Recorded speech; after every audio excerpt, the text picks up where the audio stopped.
All right, I'd like to call to order this regular meeting of the New Canaan Board of Education for Monday, February 6, 2023, and we'll start with the Pledge of Allegiance. I pledge allegiance to the flag of the United States of America, to the republic for which it stands, one nation, under God, indivisible, with liberty and justice for all. Thank you. First thing is to review and approve the agenda for tonight's meeting. Can I get a motion to approve the agenda? Katrina, second. Bob, all in favor? Unanimous. Next is to approve the minutes of the January 23rd, 2022 meeting. Can I get a motion to approve those January 23rd, 2022 minutes? Phil, second. Hugo, all in favor? Unanimous.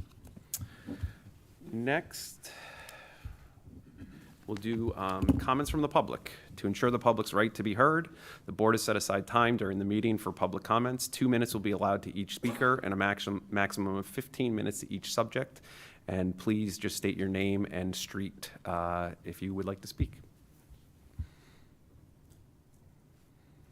All right, seeing no speakers, we can move on to the first action item, which is the South School Lower Playground Enhancement. Great. It is my pleasure to introduce our principal over at South, Mr. Kaskak here, along with our PTC co-presidents, both Julie and Sarah. They have an exciting proposal for the board to consider tonight that is meant to enhance and improve our lower playground. Matt, take it away. Thank you. Thank you all. Good evening. Quite a few years ago now, probably about 8 years ago, we started replacing our wooden structures with new updated playground structures. We started on the lower playground, and I believe the last addition was 2018-19 in kindergarten. We don't have much room left on kindergarten, but we still have some room on the lower playground on the lower field where our first through fourth graders play every day at recess. And thanks to the great work of the PTC and the incredible generosity of our parent community, our PTC presidents are here tonight with a presentation for a new structure that we would like to add to the lower playground. So I'm going to turn it over to Julie O'Brien and Sarah Culbertson, who will share with you what we're proposing. All right, thank you. And to the board members, I'm sorry, you do have this presentation in your packet. Yeah, We like to take notes. as Matt mentioned, we haven't purchased any new large playground structures since the 2018-19 school year, and that was on the kindergarten playground. And the lower playground is used by grades 1 to 4. Much of the backyard is wetlands and limited in use, so we proposed a large play structure to provide new experiences for the students and an opportunity for collaborative play. We'll be using the existing mulched area, which makes installation easier and more efficient. And if you look at the picture on your front of your presentation, right in front of that tree, there's some current tables which can be moved, and that's where the structure would be installed. All right, so the equipment name is called Global Motion. And as you can see, it's this huge sphere that spins, and it has ropes on the outside you can climb on, and it has 2 levels to sit in. And we're excited about this because when the kids come out for recess, they run immediately to climb or to twist. And we only have 2 things that spin on the lower playground as it is. And as you can see, this also, it could almost take an entire class of children. It's huge. So it's very exciting for that reason too. The ones we have currently are good for about 1 to 2 kids, and this is a completely different experience. The other couple benefits about this is that it's very interactive. You can push this by yourself. It is very heavy. I went and pushed one in Darien. It's not as much fun, but if you get a group of friends, it's a collaborative experience, and you can all go. And it does not go too fast, though, so safety is the next thing. No matter how hard you might try to push it, it won't go too fast that kids fall off the outside, so that's also good. It's ADA compliant, so the bottom is open and you can fit into the bottom, and the bottom base is hard. So if anyone needed to be lifted up and put in there, they'd fit fine, and then they could play on it like a merry-go-round with their friends, which is really terrific. And then lastly, and Julie will touch on this is built and installed by the same group that did the whole playground. So in terms of color schemes, safeties, and guarantees, it should be pretty seamless. All right, so we have the funds to purchase this outright. You can see the breakdown of the pricing and the, for each item in there. It's the structure, $35,000. There's some cost for shipping and also installation. We are able to pay for this through our Giving Tree fundraisers, which is our annual parent appeal. And as we mentioned, just the Play LSI is our playground equipment vendor.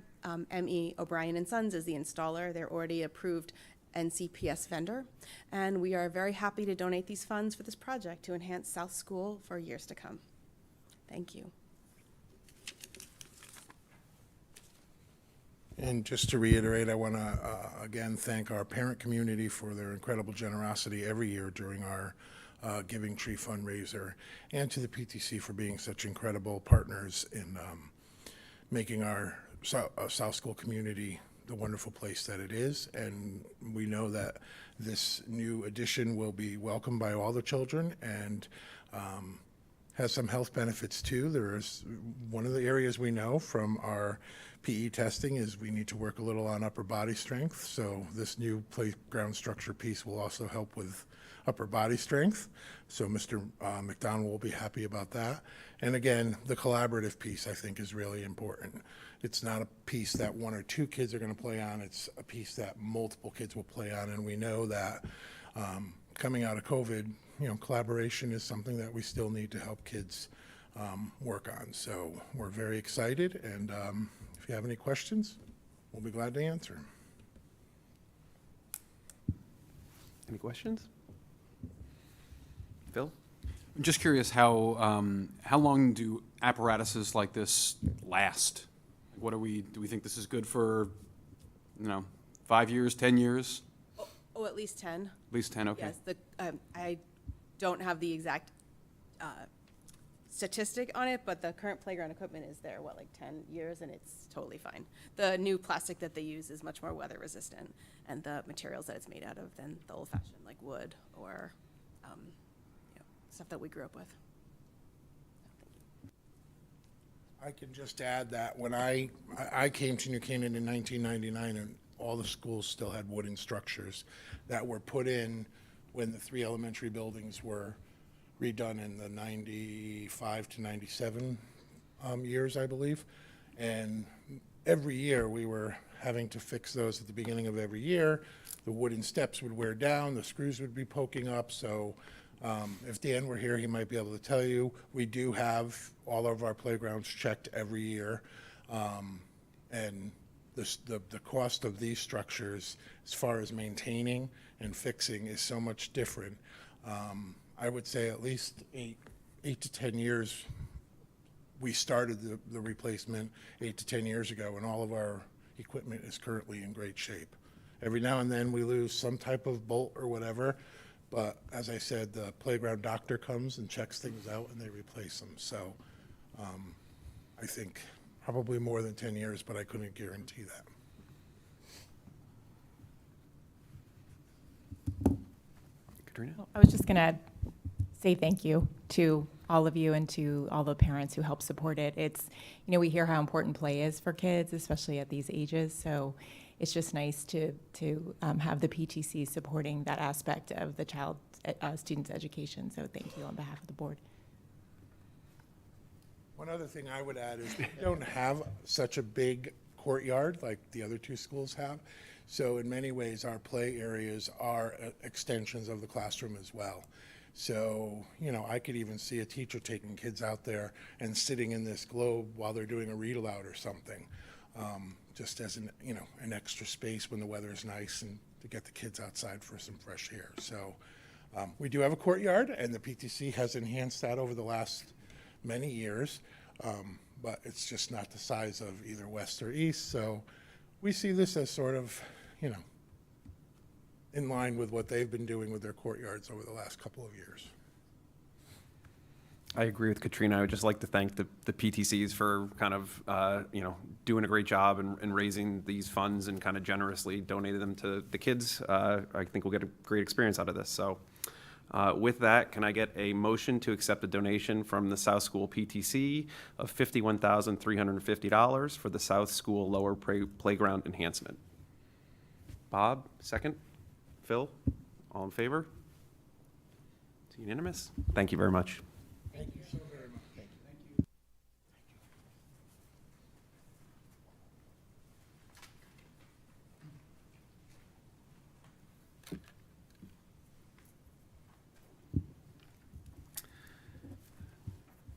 Next on the agenda is the Literacy Academy update.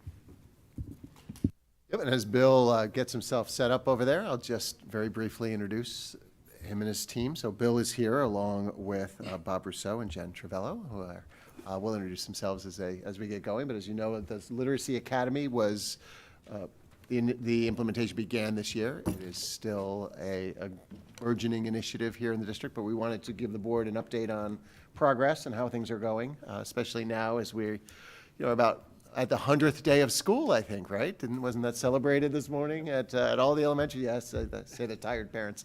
Yeah, so at 100-day mark, a good time to just get a check-in and share an update with the board. So thank you all for being here with us tonight. It's our pleasure.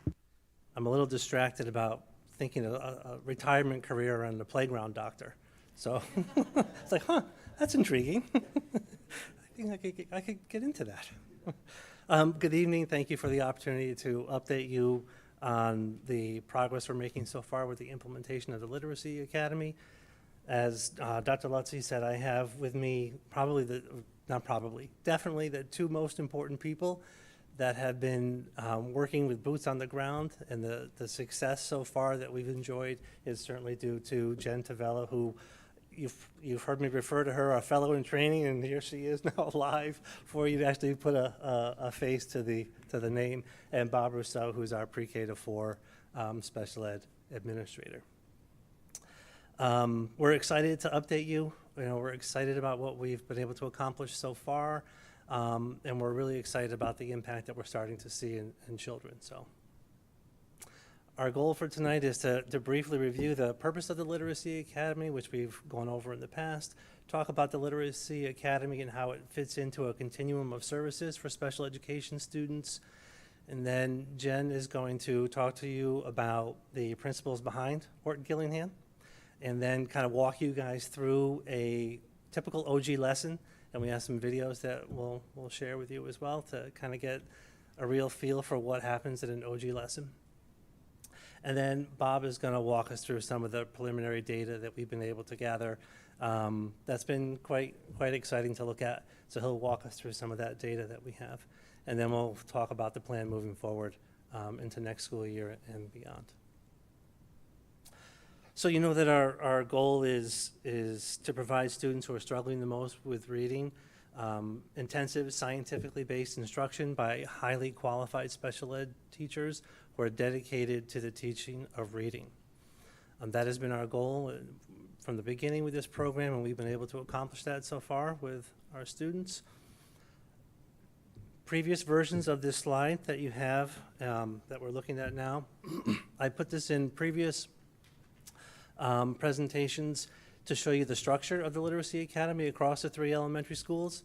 I've tweaked it a little bit so we can kind of look at the continuum of services that we were able to provide with students in the Literacy Academy and outside the Literacy Academy.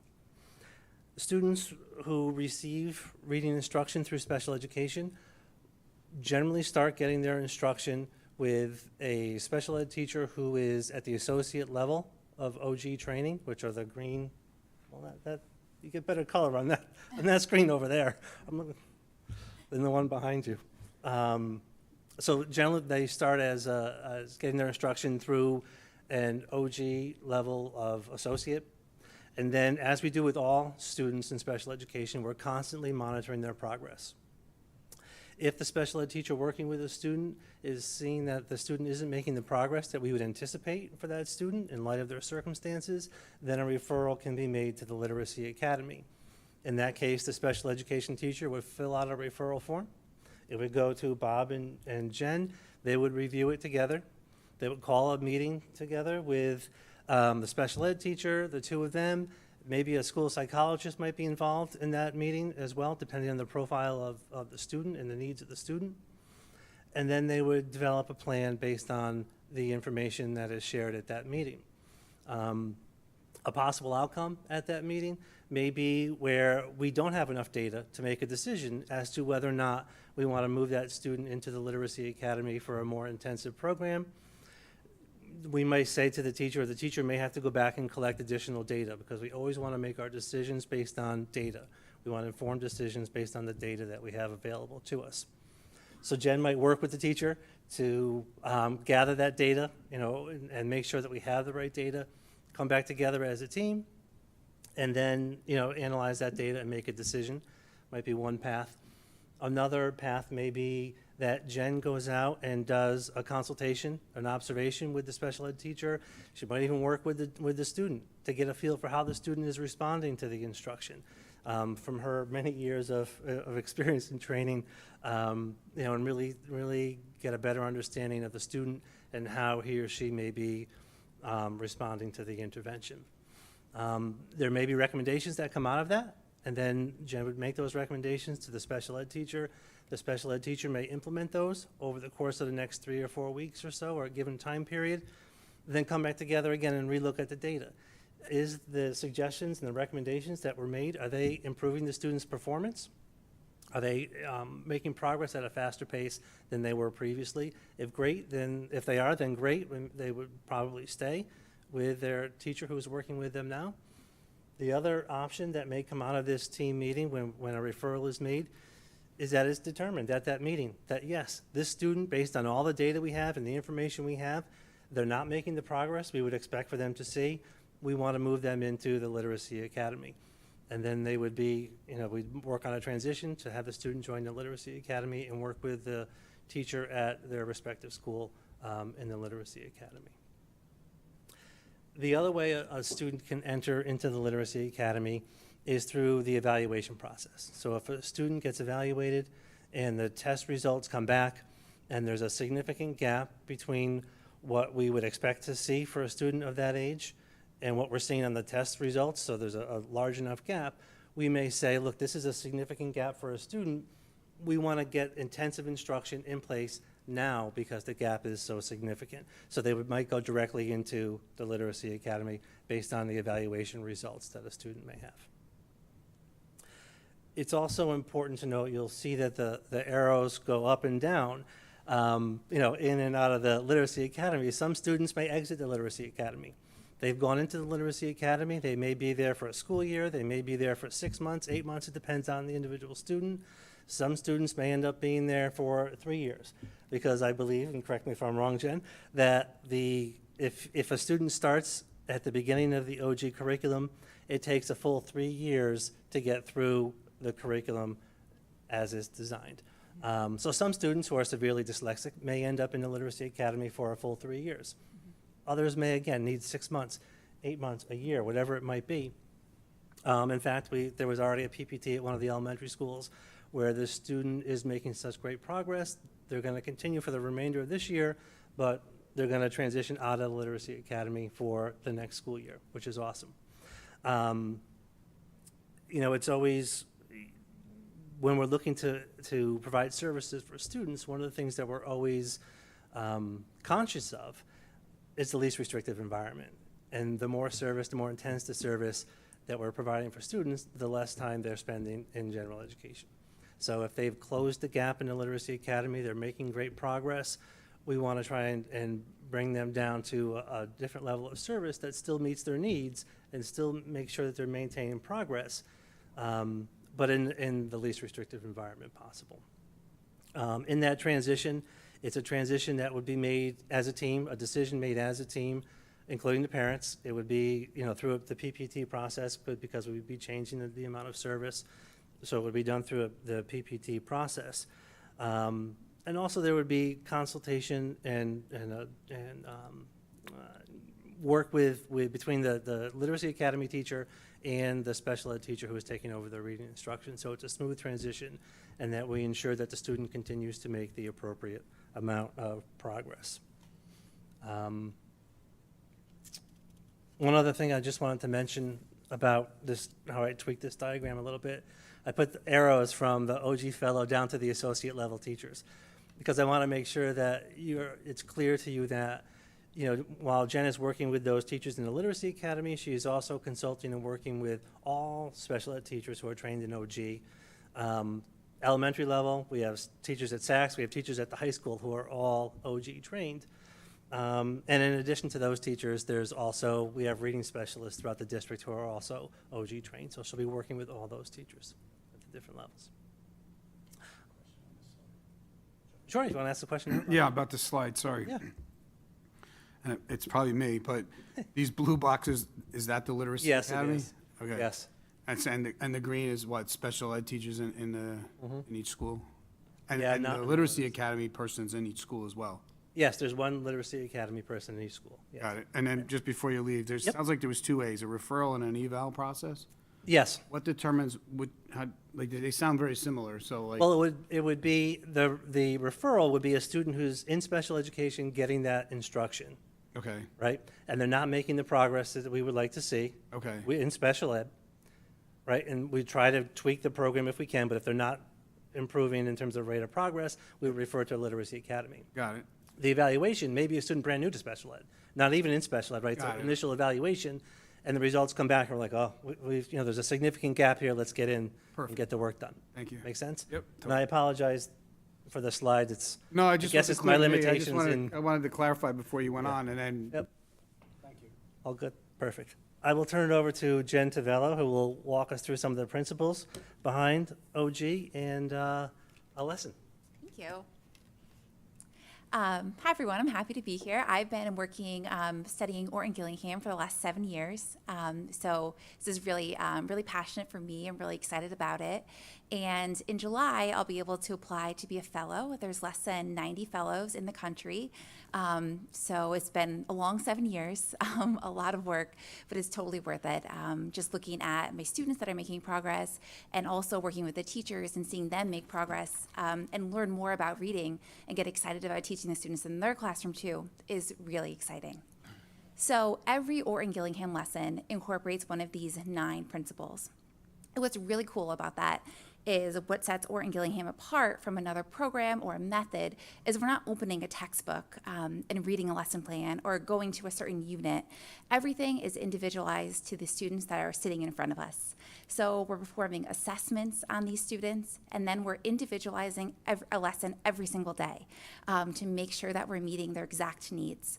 We're also really diagnostic and prescriptive. And what that means is when they make an error on a lesson plan, not only on an assessment, but in an everyday lesson, I'm writing that down and I'm gonna make sure that they're gonna see that error again in the next lesson, and maybe even later on in my lesson plan, in the moment, because I wanna make sure that that error is being corrected. There's a lot of research that students with learning disabilities, and especially students with dyslexia, need to see something 100 times compared to 14 times of a student without a disability. So being able to be diagnostic and prescriptive and making sure that error appears in my lesson plan multiple times is really what's closing that gap for my students. Another thing I want to point out is really the structured sequential part of the lesson plan. So I'm going to go through the lesson plan. That's what it looks like every day to my students. However, I can be flexible. I can spend more time in a certain area that's a struggle for my students. So a lesson plan incorporates spelling, it incorporates reading, reading in context, reading in isolation. An area that's a struggle for my student might be elongated for one group and not for another, because I want to make sure that I'm meeting the needs of my student. The last thing I want to bring up is simultaneous multisensory. So by incorporating the visual, auditory, kinesthetic, and tactile approaches throughout my lesson plan, my student is not only seeing something, they're hearing something, they're feeling it, and they're touching it. And I have some examples in the lesson as well. So those are the essential elements of an Orton Gillingham reading lesson, but what exactly am I teaching for reading within an Orton Gillingham lesson? So these are the essential components of reading. They were created by the National Reading Panel, actually in year 2000. They came out because there was this big push of exactly what do we need to teach reading. There's so many things. So these are the 5 essential elements. Number 1 is phonemic awareness. That's the ability to be able to hear sounds without seeing letters. You're hearing them, you're blending, manipulating, substituting them. Then there's phonics, which is being able to have that letter sound correspondence. So once you have strong phonemic awareness, you have an ability to read words more accurately.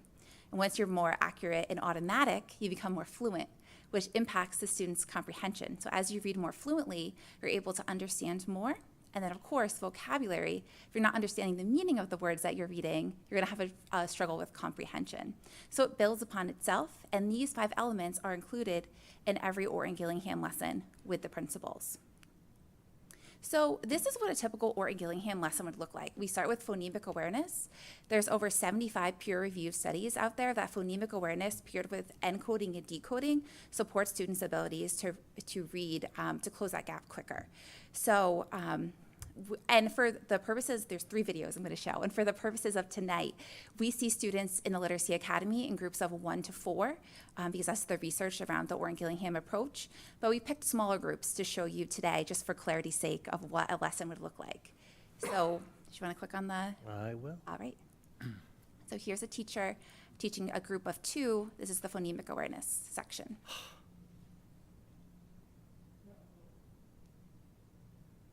Sorry. Please stand by. We are experiencing. Oh, perfect. Are going together for bar, bar, the Q. So without bar, I have the Q. So funny. Say came. Came.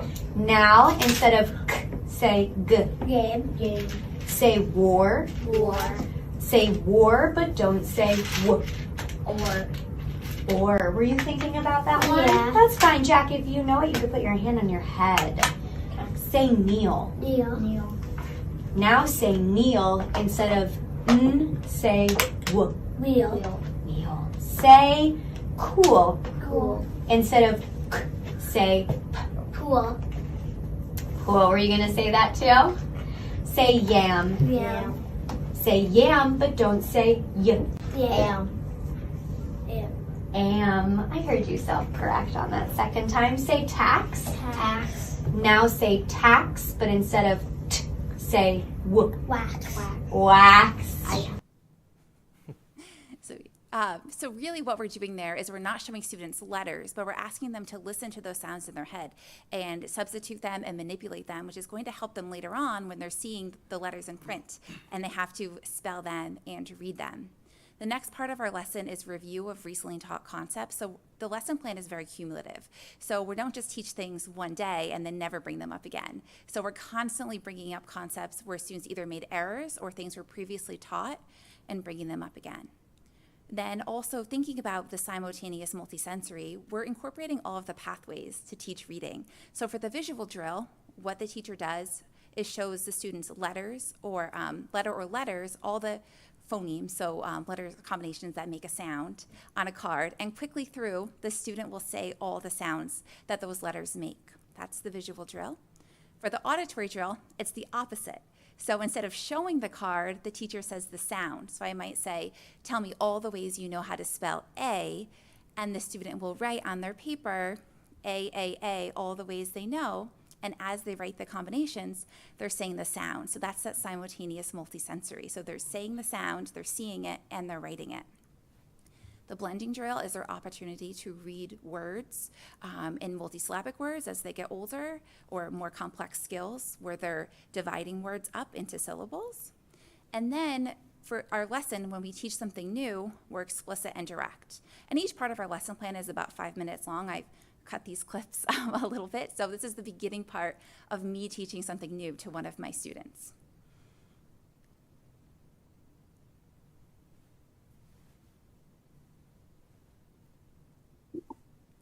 Okay, today I'm going to teach you something new. So we have learned 3 syllable types. Do you remember what they are? Closed syllable, open syllable, And I can't remember. What's the one A consonant E? That we Oh, learned? B-E. Yeah, vowel consonant E, you're right. And what does A-E say? A-E. What sound does it make? Wait, Yeah, you said it. I don't know. In words, if you have A consonant E, what sound does the A make? Ah? Oh, I remember. A. You're right. What does the E do in those words? Makes, it doesn't say anything about itself, but it makes the A say it's. Fantastic. So today, I'm going to read some words to you, and I want you to listen to the sound that you hear that's the same in all of these words. Okay, ready? Hope, woke, tone, stole. They all have O in them? Yeah, you all hear the long O sound. Now I want you to look at these words. And what do you notice about these words? They all have E at the end, and the E makes the O say its name. You think, all right. So you're right.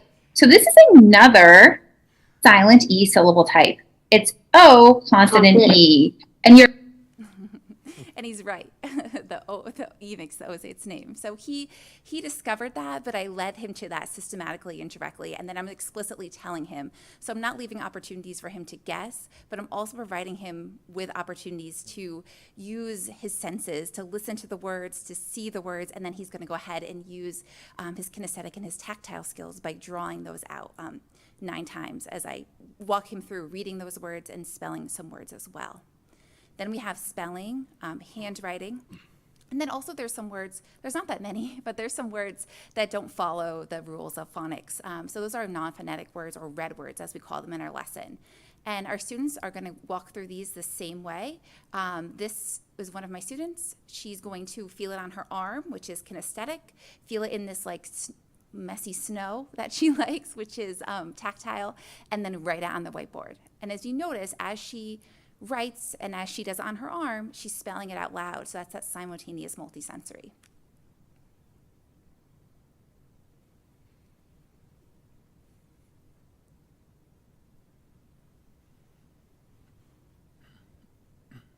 whose. W-H-O-S. Nice job. Whose. W-H-O-S. Whose. W-H-O-S. Whose. W-H-O-S. Whose. W-H-O-S. Whose. W-H-O-S. Whose. W-H-O-S. Whose. W-H-O-S. Whose. W-H-O-S. Whose. W-H-O-S. Nice job. And she's going to go through that for 5 to 8 words, depending on the lesson.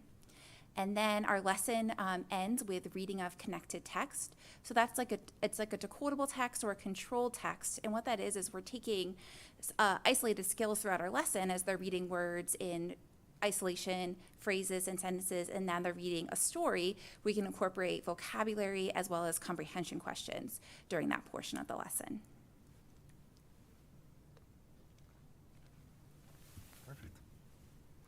Thank you.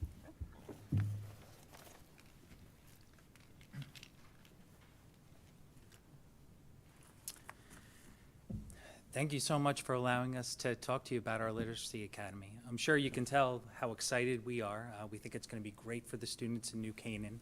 I think it already is, actually. So I'm Bob Russo. I'm the Pre-K through 4 Special Education Administrator here. And really, I'm going to be talking about the effectiveness of the Literacy Academy to date through data and progress monitoring, things like that. So the first 2 slides, I believe the board has seen already, and then the next 2 slides after that are case studies. So first, with the first one, it refers to data from the Phonological Awareness Screening Test, so the PAST. This measures phonological awareness, which loosely described as your ability to analyze and synthesize speech sounds. It's highly correlated with reading skills for children, and students who have dyslexia tend to have a weakness in it. Phonemic awareness, which Jen's already spoken to a little bit, falls under that umbrella of phonological awareness, so that's why it's so important. So the PAST goes into this through 4 different ways: the basic syllable level, the onset and rhyme level, basic phoneme, advanced phoneme. An example of a basic syllable question, and I won't go through all of them, might be say benchmark. Now say benchmark, but don't say mark, and you would say bench, right? It can get increasingly more difficult. They might ask you to delete or substitute sounds in the middle of a word, et cetera, things like that. So in terms of the data that you can see up there, the percentage correct, so we gave Form A in September, Form B in November, and that's what you see up there. It's 2 months worth of data. We're also going to give Form C in February, March, so right around now, and Form D in May and June, so we'll have more data for you as we go. But as you can see, really encouraging results so far. The increases range from 10 to 24 percentage points. So we're excited about that. Just this? Yep. Great. Okay, this next piece of data, and again, you've seen this already. It happened in September 2022, and then, of course, this year in the beginning when we've had Literacy Academy, again in November of 2022. It refers to the Galstel-Ellis test of coding skills. It's a test that, in this case, we used it to just measure reading skills of regular words, nonsense words, in a variety of syllable types, et cetera. And what you can see is that the increases here ranged from, it was 11% to 30%. So all really, really encouraging results through just a couple of months of Literacy Academy. So this is where, this is new data for the board to take a look at. This is a case study, and it refers to the Word Identification and Spelling Test, or the WIST. So the WIST is a nationally standardized, individually administered diagnostic tool for assessing a student's fundamental literacy skills. Since it's standardized, you can compare a student's score to other peers of the same age, which makes it different than the other ones that we've looked at. So you can say a student's scoring within the low average range or average range compared to students of their same age. So if you look at it, just to break down the scores, scores in the 70s are low. Scores in the 80s are low average. Scores from 90 to 109 or 110 are average, and that covers us here. So if you look at word identification, the reading of regular or irregular words, really early in 2022, the test was given prior to Literacy Academy, and then late 2022, it was given after just a few months in Literacy Academy, and the score moved from low average to the average range. Same thing with spelling. Spelling regular and irregular words, started low average, moved to the average range. If you look at Fundamental Literacy Ability Index, that's really just bringing together the word identification and the spelling into one, right, into one index score. Again, low average to average. The last one I think is really interesting and helpful to see, sound symbol knowledge. So that refers to pseudo words. So they're not real words, so you can't rely on sight word recall, right? You have to sound them out, which is a big part. It's really a priority for in Gillingham instruction, and letter sounds. It started as a low score and moved to average. To give you an idea of the difference there, a standard score of 75 refers to the 5th percentile, which means that the student scored as well as or better than 5% of the standardization sample in that first baseline phase. And then when you go to the later score, it's a 97.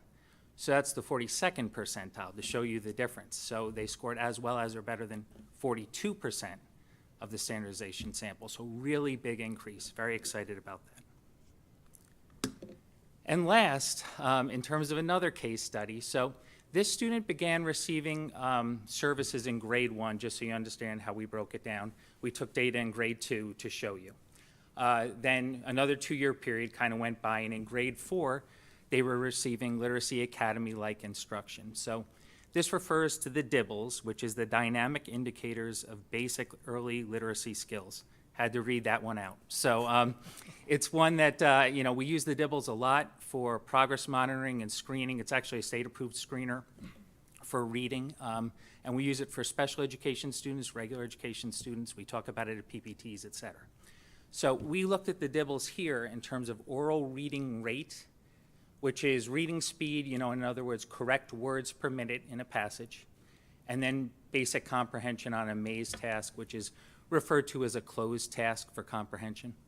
So when you look at the reading rate, really encouraging results here. In grade 2, without Literacy Academy instruction, the student's score moved basically 15 words correct per minute, in terms of the entire year.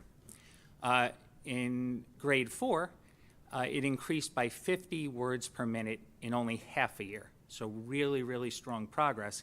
And if you look above those scores, like above the 29, it says goal is 94. So that's the goal for the grade.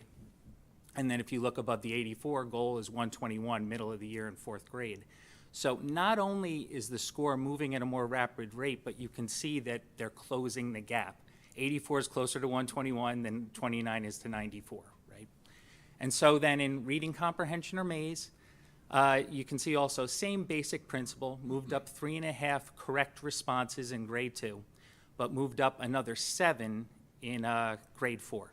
So again, closing the gap a little bit more quickly, and the rate of progress is better. So that's really it for the data section or the data part of this. I know it's not as fun as what Jen got to do, showing you the kids, but we're really encouraged by this and excited by it. So thank you so much for allowing us the opportunity to talk about it. This is a slide you've seen before. I've put some additions on there, but these are the roles and responsibilities that Jen has taken on this year, and will continue to do so as we move forward.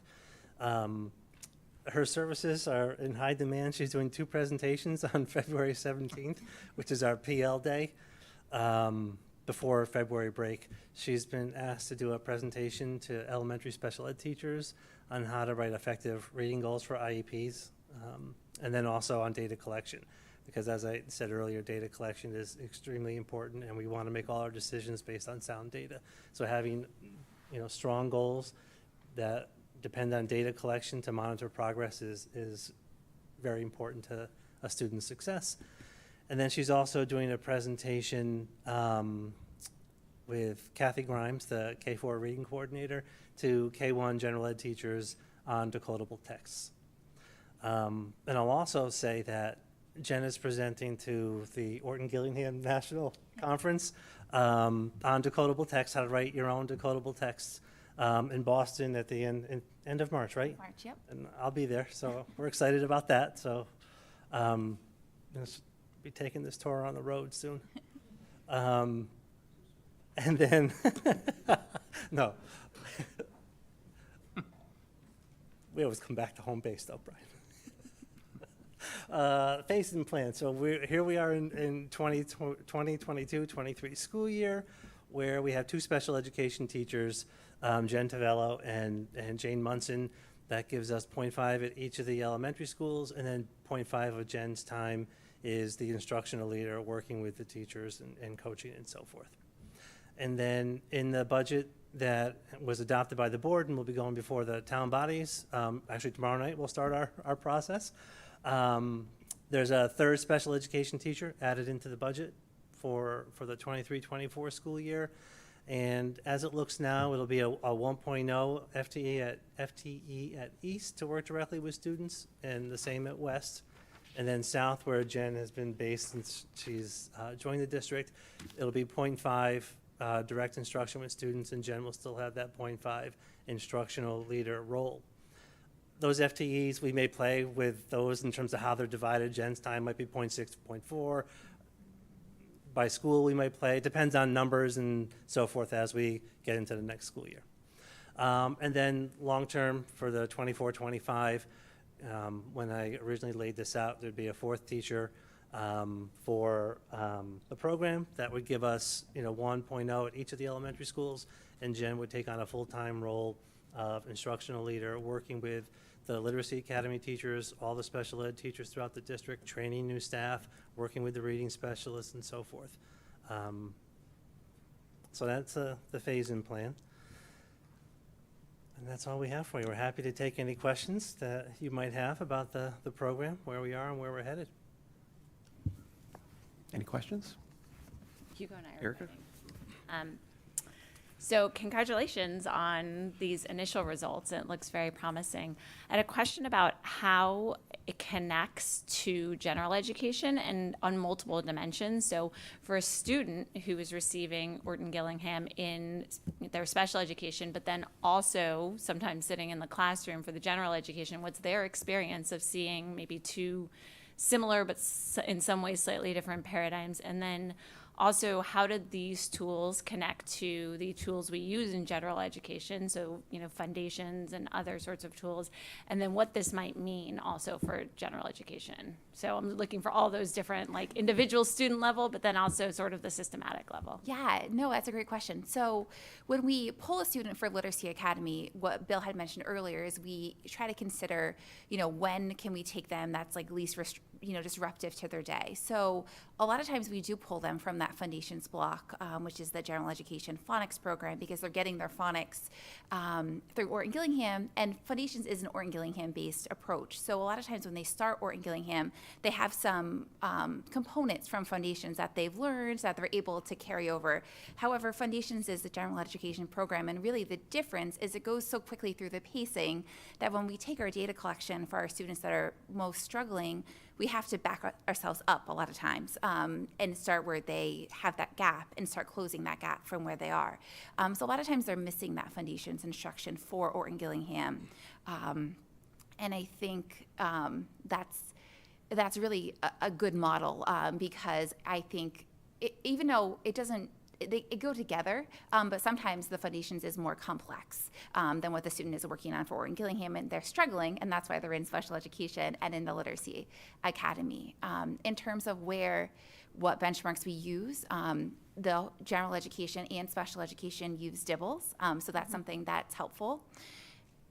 We look a little deeper at phonemic awareness in the Orton Gillingham model. We have the phonemic awareness program in K1 right now, which is started this year, which is Hegarty, and they do assess students at that level. A lot of times after grade 1, students don't necessarily need phonemic awareness instruction anymore if they've received it. For these students that struggle, they still require it, so we continue with that assessment, which is through the PASS, which is through the David Kilpatrick book. And then in terms of foundations assessment, a lot of times on their IEPs, they're not required to take, if they're in the classroom, they're not required to take those assessments because we're getting our data through the Orton Gillingham method or approach. And when I think about what it looks like for general education, I think one big step forward is that I'm working with Jill and with Kathy Grimes doing the K1 decodable text training on February 17th. So I think slowly we're shifting a lot of this knowledge to general education, and I think it's really exciting. Great, thank you. Only because we've used the term a couple of times. Can you explain what a decodable text is? Yeah, absolutely. So what a decodable text means, it only has words in the text that the student's able to sound out or decode. So if you look at a book, sometimes even like a beginning reader, there'll be really complex words in there, like maybe the word train. And if the student doesn't know that AI says A, they're not able to read that word. So when you think about decodable text, you have to match your scope and sequence of where your student is, what words can they read, and then only pick books that contain those words. So it's really controlled. But what's really important about that is there's been so much research, and a lot of it's from Sally Shaywitz, that when she's able to scan fMRIs and brain function, really good readers have the skills that they're matching the letters and the sounds together. So when you give a student a decodable text, they're practicing that skill that good readers do of matching those sounds and letters together. So it's really good practice, and it also teaches them to rely on that decoding skills that sometimes are new and fragile instead of looking elsewhere, like maybe at the picture or somewhere else.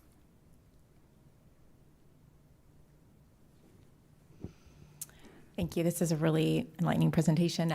My question is about, so in the case of student B who's in 4th grade, or any of our 4th grade Literacy Academy students, as they look towards SACS and they're still progressing towards some of their goals, what does that transition look like, and how are we supporting them as they go into 5th grade and beyond? Okay. I've worked actually this year. I've trained 14 teachers in Orton Gillingham, and 6 of those teachers were at Saks, and then 1 was at the high school. So what I would recommend for student B would be to continue, we actually call it the Literacy Academy over there as well, but to continue with the Literacy Academy or Orton Gillingham in a small group. And a lot of the teachers had the training previously, but I've worked with them again this year, and they've all taken the 6 of them have taken the 70-hour course, and now are ready to go at the middle school. Thank you. And there's always communication as a transition between the staff working with students at the elementary and the staff at the high school, or sorry, the middle school. And then at Saks, typically, are they pulled out during that LA block? Is that? So I think it depends at Saks, depending on the schedule, but a lot of times I think it's like social studies is where they get pulled out of, or sometimes there's also like a flex period too, I think, depending on their schedule, if they get other services or not. Their workshop, Jill, in 5th? It's their workshop block of time. Okay, that makes sense. Great. Yeah, do Literacy Academy kids ever work in groups of more than 2? Like your videos showed you working with individualized students and then obviously 2, but is there any reason or any format where you get them in more of a group setting and that's beneficial to them, or are the IEPs too different and that it just doesn't work? Yeah, so we have groups. We would do groups from 1 to 4, and that's just because there's research that Orton Gillingham is effective for up to a group size of 4, so that's where we would cap our number at this time. But yes, there's research that is effective from 1 to 4. Okay, thank you. And I can tell you that I've been out observing teachers and doing a lot of OG observations, and 4 is a good number because it's a lot, and part of that is, you saw some of the exercises, so you have the 4 kids doing that, and part of the smaller groups is you have more opportunities for feedback from a teacher and responses from a student. So that intense feedback is what is in part very helpful for students. You go. Thanks for the presentation. So it's obvious that we're moving in the right direction, and there's been certainly an improvement. I guess I'm just curious, I think I know the answer, but just confirming that these averages or low averages, these scores, this is, when you said they're peer group, this is other people in New Canaan, other people in Connecticut, are other people National norms. It's a national norms. sample. Yeah. And then, but not kids that have IEPs or help, this is just every kid Right, in this that, is, yes. in that age group. Yep. And then is there a way for us to be able to compare at that level? Are they also individualistic, the cases that it's just really, there's not really this kind of basket comparison? Compare. So I guess to like other people in our DIRG, for example, like other schools, as an example, to see like how or does that just not really? It would be a Why? challenging comparison. It's so individualized. I don't know if you can compare to some degree. It's a little bit of an apples oranges kind of comparison because you don't know a student's profile. Right, it's a different, And then- like varying degrees of dyslexia or varying degrees of Right, whatever. and it is. other issues that may be going on at the same time. A student could just be pure dyslexic. The student could be dyslexic and have ADHD or something else going on. So that's hard Right. to isolate all that out and be able to say in this, I would imagine the comparisons would be difficult because the different times of the year assessments are given and things like that as well, right? Yep. I mean, these aren't normed they could be given at different times of the Right. year at different. Yeah, districts. those They use different individualized, instruments yep. and things like that. The other piece of data that we will have on both general education and special education students is DIBELS. So that would give us a comparison of how our students on the DIBELS, it's about 6 to 8 different categories that they're assessed in, and they break them down into codes. So you might be in the red zone, which means that's really high alert and really needs some intensive instruction. You might be in the yellow zone, which means that you're making progress but still need to be closely monitored. Or you might be in the green zone, which means that you've mastered that skill in particular. So we can always go back to look at those DIBELS to do that comparison for our students. Thank you. I think that answers my question. So, I mean, I guess going back to these averages, though, so for the national averages, like our kids generally are pretty well above, just in general, like these national averages. And I guess how would that put our kids that need extra help? I guess that's what I'm trying to figure out. So, right, the They're- gap is probably larger, right? Yeah, Because our kids tend to be right. here, and if a student has a disability, right? But when we look at students with disabilities, we don't identify a student with a disability based on New Canaan norms. Right. Right, that wouldn't be fair, right? So we'd have to do it based on national norms. Right. These tests are all standardized on a national sample across the country. And that's what you use as a comparison for a student having, reading difficulties, math, whatever the issue might be. It's based on a national norm that it's representative of a cross-section of 13-year-olds or whatever it might be. Great, thank you. Katrina? Just curious what feedback you're hearing from parents for the children that are in the Literacy Academy so far. Yeah, they're thrilled. They're really excited. I mean, one parent really just said just even a simple thing like her son would shut down and he didn't even they go to out to eat or they go to, he wouldn't even read, like he wouldn't even try to read a menu or anything or posters on the wall. And now everywhere he goes, he's reading everything out loud. And so she said that's really just a small thing, but it's really huge. Helped her. Yeah. I can say honestly, overall, the feedback in PPTs, because I'm in all the buildings, has been very positive. And when we look for permission to show videos, they absolutely. Yep. Absolutely. Erica? I have a similar question of feedback from special ed teachers. So as you're talking to them, because this is a difference for some of them of how they've approached things in the past, and what has been the response and feedback from teachers? Yeah, a lot of them are really excited about it. They all really appreciated the professional development training. They said that they feel like they really learned a lot from that training. And I think part of the training is the class that I taught them, but then I also have observations that I do. And they really appreciate me getting to know them and getting to know their students and then giving them feedback in that way as well. There's been just, with all of the people that Jen's been training, it's not even just about Literacy Academy, right? Like just that unique subset. It's really about a lot of consistency in how we're offering reading instruction. We're all on that same page because we've trained so many people at this point.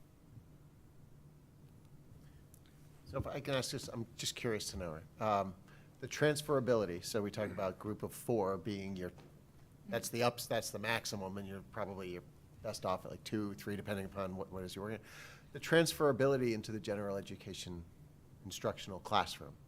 So what does that look like a little bit? What are those skills that are being transferred as you're doing the professional learning for the general ed teachers? And what are some of the things you focus on? So really what I focus on when I think about transferring is really the scope and sequence of Orton Gillingham moves from simple to more complex. So when we think about English, there's 6 syllable types. So when I start working with a student, the first thing I do is assess them and I look at their ability to read closed syllables, which are words like cat or even more complex words like print or clump, the short vowels, because I know that closed syllables make up 43% of our language. So right away, that's the first thing I'm doing, because if they can transfer that 43% back into their classroom and their reading and their spelling, they're on their way, right? And then and that's just following that scope and sequence. And the next thing I look for is the next syllable type is open syllables, and that's where the vowel is open, like in the word go, and that's an additional 27% of our language. So if I can get those 2 syllable types down, I'm close to 70%. And so really that's my goal, is to work through that systematically, starting with the simplest and the most common and moving to more complex. So I think it was actually in one of the budget presentations, but approximately how many students were we able to kind of have in the program this year? So right now, I think we're around 13, 14 students right now. We're having conversations all the time about bringing students into the program. We want to make sure that, as we, begin this process, that we're doing it thoughtfully and with purpose. We continue to look throughout the year. Our goal, when we have the 1.0 at each of the schools, is somewhere between 15 and 18 students who would be serviced by the program. At each school, respectively? Yes, at each school, Okay. yes. Yep, at each school, yep. And again, keep in mind that the typical caseload for a special ed teacher at the elementary level is 10 to 12 students on their caseload. So this person would be working just on the reading with 15 to 18, depending on schedules and so forth. So for a year like this year, do you feel like if we had some additional teachers, more students would be brought in, or how are you thinking about kind of who to bring in and when, and like what the thresholds are. Yeah, so that goes back to the idea of the referrals to the Literacy Academy that I talked about earlier on. As we close out the year, this year, and we anticipate having those, additional FTEs or the FTE, we're certainly going to sit as a team and look at the data and be able to, talk to teachers about referrals to the Literacy Academy, talk to administrators about referrals to the Literacy Academy for next year, because we want to be thoughtful in that. And we would have to have PPTs to adjust IEPs and service time and all that stuff. So, we have criteria that we've laid out and we've talked about. And we'll, go through the springtime implementing that criteria, looking at students across the district who might qualify and benefit from it. And then that set of criteria may evolve over time as we learn more and get a better understanding of the students and the performance and so forth. Okay. The only other question I had is, are there any other districts, either in our DIRG or that are doing anything similar to this, or is this pretty unique? And are there districts or places like across the country that like we've engaged with just to, as we thought about setting it up, but also as we now are kind of getting some real world experience that seems to be very positive? There are no other districts that I know of in a public school that look like this.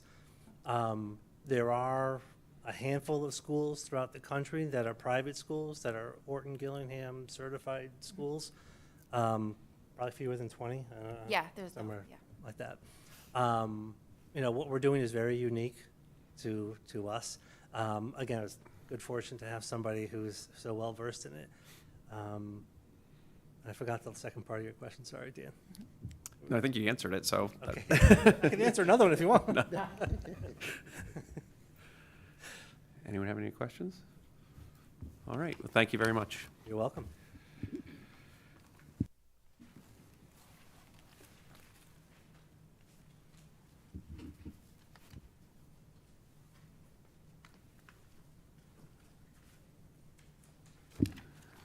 Next, we have one additional action item, a donation. We do, yep. I will speak to it briefly, and we can go from there. So we became aware of a very generous donation by Marion Thune, who is acting on behalf of her mother's estate, Ann Thune Estate. They had, and the board has in front of you there in your packet, they had some engineering equipment, such as a plotter, a drafting table, a large-scale printer, a surveyor's level, and transit, other things. And they were aware of our engineering program, so they offered to donate it to Jim Zambrano and the program downstairs. We wanted to get a value for that so that we could book it and do what we do. As you know, donations, all donations to the school are all valued, and then they all are part of the per pupil expenditure and the calculations that go into that. So you see the back and forth a little bit there, but we became aware of it and wanted to bring it before you. I will let you know these things are in use right now. They are downstairs. We rolled it up to value it at a little bit over $7,000. Jim, I think, had taken them, almost thinking because each individual piece was less than $5,000, it didn't have to come to the board. But we felt like it was one donation, and we wanted to be sure to bring it before you. But we also wanted to take a moment just to say thank you for the generosity of Marion Thune and the estate to put these pretty cool tools, when you think the surveyor's tool and other things that we didn't have otherwise, into the hands of kids, and let our engineering students learn a little bit of real world stuff using some of the real equipment. So it was very generous, and wanted to bring it to the board's attention. Does anyone have any questions? No? So does Jim know what to do with them? Is he ready to? I've never met a piece of equipment Jim doesn't know what to do with. All right. He's very creative down there with his kids, and he's a great problem solver. Great. Yes, so I can assure you that they are all being used by students in some of the ways they're intended, and maybe some that there aren't, but all for engineering purposes and in good ways. Yeah. All right, can I get a motion to accept a donation from Miriam Thune, acting for the Ann Thune Estate, of engineering equipment valued at approximately $7,445? Phil, second. Hugo, all in favor? It's unanimous. Thank you. Thank you. Next, we have comments from the public. Seeing none. Go to announcements and future business. Yes, and you'll see there's a long list of items there, and there's a couple of reasons why, and I'll share as we go through. But our next meeting is March 6th, so it is a month from now, because of the February vacation, the winter break. And if we had another one in February, it would throw the whole cadence of meetings off instead of first and third. And we'll have several nights out in February regardless with our budget meetings. As Bill mentioned, we go to the Board of Finance tomorrow night, and we'll be sharing an overview of our budget with them then. And then we'll have more follow-ups with them as we go through the month. And then the end of February, beginning of March, the Board of That's Finance. 7 tomorrow, 7, right? 7 o'clock, I believe, yes. Okay. Yep, right over at Town Hall in the meeting room. Yep, so with those meetings, plus the way February falls and all, we thought that made sense. So we will certainly have a budget update at that point in March. The Board of Finance should be wrapped up with their process, and we'll be moving into the Town Council. We had hoped and intended to approve the high school graduation date at this meeting, but we're going to have to wait until March 6th for that for a couple of different reasons. And we're talking to the high school and their timing. It just makes more sense for them. It works out better, so we're going to do that. We have had on our schedule an update on the innovation initiative. So we have that scheduled. And I also had hoped earlier that I'd be able to give you an update tonight on 220 Elm and the move, but that process right now, as you're aware, we've gone to the town boards for additional funding in order to fund the renovation of the project that's going to happen. So now what's happening is the town has requested that the 2 lowest bidders do some value engineering of the projects, and they will be interviewing them in the next week or so, getting the information and then making a decision on which contractor to use. And we'll have Dan Clark and Scott Olson will be at the table with them, and they'll be interviewing those 2 finalists. So once that's completed, then I'll be ready to come to the board with an update, and we'll share an overview of the work that's going to be done. The anticipated start date on the project is demo beginning in March. So we would take that month to do the demo and then do the rebuild. And the timing on it is to do the rebuild starting with the student side and then working over to our side after that. Because if the central office area isn't ready at the start of the year, we can still move and transition, but we typically wouldn't move student program once the school year begins. So we want to get that size wrapped up first. So we're looking forward to that, and that continues to move along, but just not as quickly as we thought. The security grant, school security discussion as well. So at the end of the month, a couple of days ago, the state announced a grant program for school security updates and upgrades. We've been prepared for that, so we're now preparing that grant, and I'll be going with Chief DeFederico, the Chief of Police, and others to meet with the boards in executive session to talk to them about a special appropriation for the school security work that we've discussed in executive session together. A couple of those few things. The way the grants work, they want to see the town's commitment to fund before they consider whether or not you would be awarded the grant. Because it's a reimbursement grant, and for us here in New Canaan, it's generally around 20% reimbursement for the expenditures. But still, it's meaningful, and it's kind of propels us forward to do this. So there's also a second grant that's a reimbursement for expenditures that have occurred since 2013 around school security. So we're gathering that up as well, and we'll be applying for both grants.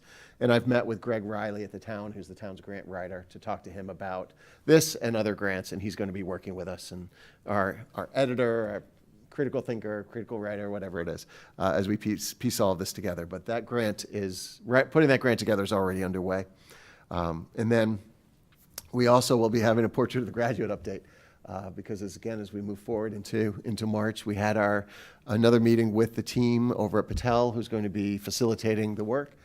They shared with us some examples of what that looks like and how they do that facilitation. So in the next week, prior to the break, we'll have some information for the board around some dates and a portal to enter some potential participants that you may have in mind that could join us on those dates. So we'll get that together and get it out. So lots of really good things going on. A couple of things if we had a meeting in a couple of weeks here in February, maybe a couple of these would be ready and teed up and we'd be able to share with you, but we'll do it in March. So pack a snack. Yeah, thank you. All right. Can I get a motion to adjourn? Phil, second. Katrina?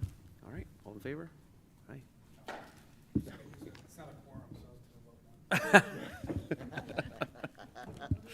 All right, thank you.